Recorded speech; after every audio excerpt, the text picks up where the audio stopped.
ছিল। দিনার দিরহাম থাকার পরেও, বাজারে মুদ্রা চালু থাকার পরেও রাসূলুল্লাহ সাল্লাল্লাহু আলাইহি সাল্লাম খাদ্যদ্রব্য দ্বারা যাকাতুল ফিতর বা সাদাকাতুল ফিতর আদায় করেছেন।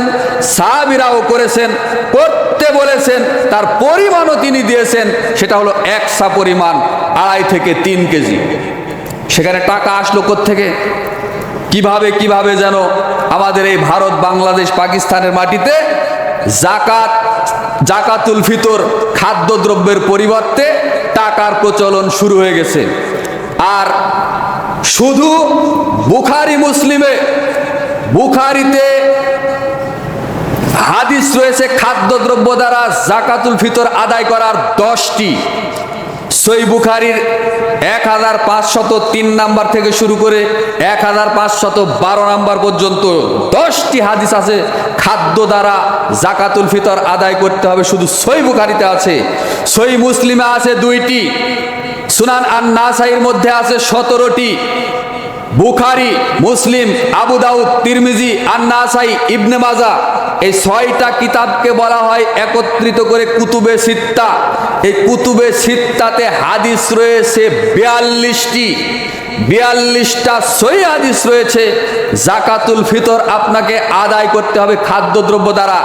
আর এর বাহিরে আরো অন্যান্য হাদিসের কিতাবে রয়েছে আরো 10টি হাদিস। সর্বমোট 52টা সহিহ হাদিস রয়েছে। জাকাতুল ফিতর আদায় করতে হবে খাদ্যদ্রব্য দ্বারা।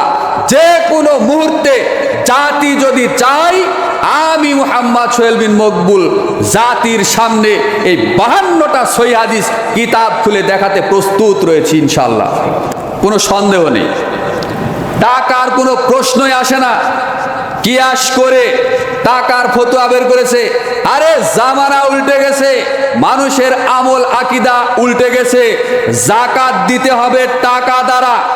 আপনার সম্পদের যে জাকাত বের করেন বাৎসরিক হিসাব করে, সম্পদের নিসাব হলে সেখান থেকে শতকরা 2.5 টাকা আপনার জাকাত দিতে হয়।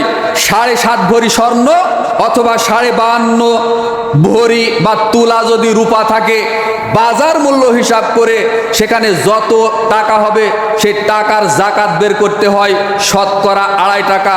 1000-এ 25 টাকা, 1,00,000-এ 2,500 টাকা টাকা দিয়ে জাকাত দিতে হয়। আর বাংলাদেশের মুসলমান জাকাত দেয় হলো 200, 250, 100, 150 টাকা দামের শাড়ি লুঙ্গি দ্বারা। আর ফিতরা দিতে হবে খাদ্য দ্বারা, সেখানে দেয় হলো টাকা দ্বারা।